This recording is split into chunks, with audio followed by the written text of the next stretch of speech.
খুব সুন্দর দেখেছি, খুব ভালো দেখেছি।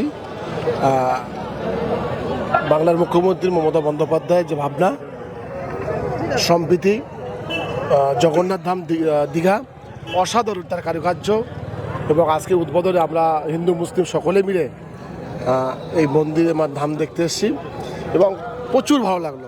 দেখুন, জগন্নাথ ধাম এমন একটা জায়গা, এখানে কে দিলীপ কে অন্য সেলিব্রিটি এটা বিষয় নয়, বিষয়টা হচ্ছে ধর্ম হতে পারে, ঘোরাফেরা করছে, নিশ্চিত কিছু একটা হতে পারে, তবে এটা নিয়ে রাজনৈতিক কোনো বিষয় আসছে না। আজকে বিশেষ করে মমতা বন্দ্যোপাধ্যায় বাংলার বুকে যে প্রতিষ্ঠানগুলো তৈরি করে যাচ্ছে সমস্ত ধর্মের মানুষের জন্য, এটা বাংলার সমস্ত রাজনৈতিক দল এবং সমস্ত স্তরের মানুষ তারা অন্য মাত্রায় নিচ্ছে, কারণ এটা হচ্ছে বাংলার সম্প্রীতি। আজকে বাংলার মানুষ, আমি একজন মুসলিম সম্প্রদায়ের মানুষ, আমরা শুধু বসিরহাট হালুয়া থেকে এসেছি।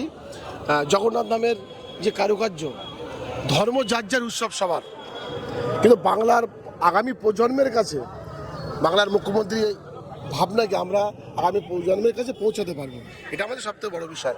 আমরা পর্যটন হিসাবে দীঘায় আসি, আরও বেশি করে আসব, বিশেষ করে এখানে আসলে সবাই কিছু একটা পাবে, তাই দিলীপ ঘোষও এসছে নিশ্চিত করে সেরকম কিছু পাওয়ার আশা।